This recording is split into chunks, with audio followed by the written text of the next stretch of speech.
Xin chào quý vị và các bạn. Chào mừng quý vị và các bạn đến với bản tin quốc tế của ngày hôm nay. Báo Philippines, Manila đang phung phí chiến thắng trước Trung Quốc tại tòa trọng tài quốc tế 3 năm trước.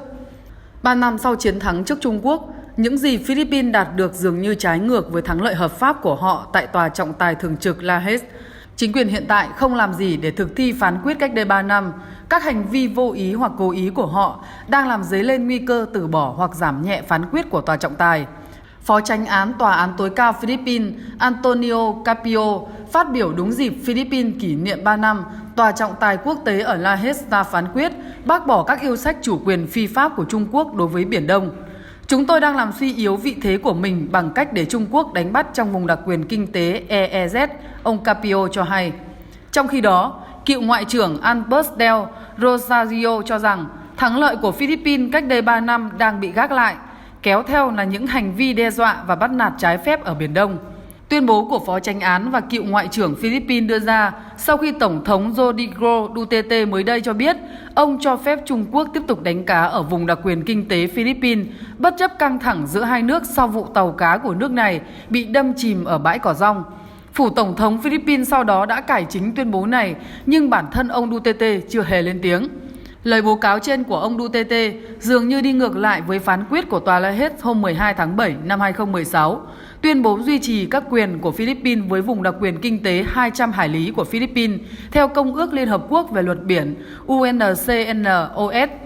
Zapler cho rằng khẳng định mới đây của nhà lãnh đạo Philippines cho thấy Manila đang thua Bắc Kinh dù 3 năm trước đó họ đã giành được phần thắng được quốc tế công nhận. Cũng theo như Zapler, vào ngày kỷ niệm phán quyết bác bỏ các yêu cầu chính sách chủ quyền phi pháp của Trung Quốc đối với Biển Đông hôm 12 tháng 7 mới đây, chính phủ Philippines không đưa ra bất cứ tuyên bố nào. Theo Tổ chức Sáng kiến Minh bạch Hàng hải châu Á, Trung Quốc trên thực tế chỉ tuân thủ 2 trong tổng số 11 phán quyết đưa ra tại La Haye, đó là cho phép người Philippines được đánh cá dọc bên ngoài bãi cạn Scarborough và ngừng hủy hoại môi trường ở Biển Đông, nhưng chỉ về mặt kỹ thuật. Theo Zapler, việc Trung Quốc không tuân thủ 9 phán quyết còn lại là không thể chấp nhận, nhưng điều tồi tệ hơn là Philippines đang từ chối thực thi các phán quyết ở La Haye. Thậm chí vào tháng 8 năm 2017, Mỹ, Australia và Nhật Bản phải thúc giục Manila hiện thực hóa chiến thắng pháp lý của mình trong việc chống lại các hành vi ngang ngược của Trung Quốc trên Biển Đông. Kể từ khi lên nắm quyền, Tổng thống Duterte thường xuyên đề cập tới các mối đe dọa chiến tranh với Trung Quốc nếu như Philippines tuân thủ phán quyết của tòa trọng tài. Điều này cùng với việc không có một lực lượng cảnh sát quốc tế giám sát việc Trung Quốc thực thi phán quyết tại La Haye, theo luật sư Paul Schrechter, người góp công lớn trong chiến thắng của Manila trước Bắc Kinh cách đây 3 năm, và là 2 trong số các nguyên nhân khiến phán quyết năm 2016 không mang lại quá nhiều ý nghĩa.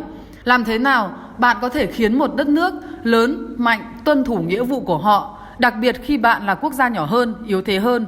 Chỉ có thể là hợp tác với các quốc gia khác cùng có lợi để kêu gọi, gây áp lực buộc Trung Quốc phải tuân thủ luật pháp quốc tế và tôn trọng chủ quyền, ông Richter phân tích.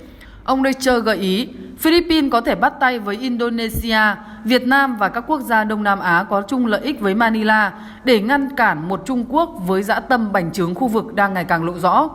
Tôi cho rằng Trung Quốc lớn và hùng mạnh tới mức chỉ có nhóm các quốc gia hành động cùng nhau mới đối đầu được với họ, vị luật sư nổi tiếng cho hay. Ông Carpio chia sẻ các quan điểm tương tự. Cùng với đó, theo ông, các chiến dịch tự do hàng hải mà các cường quốc như Mỹ, Anh, Nhật Bản cũng đang giúp thi hành phán quyết của tòa trọng tài ở Biển Đông. Các chiến dịch này là cách thức thi hành phán quyết mạnh mẽ nhất, nhưng không may chính phủ của ông Duterte lại tự tách mình khỏi các chiến dịch này, ông Carpio nhận định. Trong một cuộc khảo sát mới đây, 84% người dân Philippines được hỏi tin rằng chính phủ nên thành lập một liên minh với các quốc gia khác sẵn sàng giúp đỡ bảo vệ an ninh ở trên Biển Đông.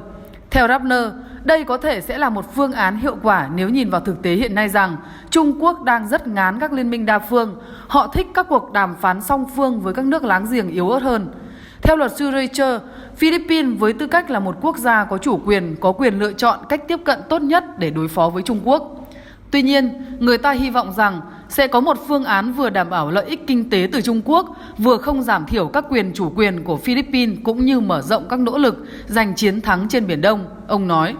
Với cách tiếp cận hiện tại của chính quyền Duterte, nhiều người lo ngại những gì Philippines nỗ lực trong suốt nhiều năm để đạt tới chiến thắng tại La Haye có thể sẽ đổ sông đổ bể.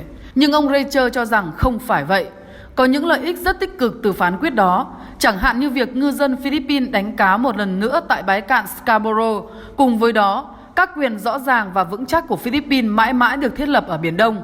Vợ luật sư với 30 năm hành hiệp trên phiên tòa quốc tế cho hay và khẳng định không có bất cứ cá nhân hành động nào có thể bác bỏ phán quyết của năm 2016. Đó là một phán quyết vĩnh viễn trong hệ thống pháp lý quốc tế.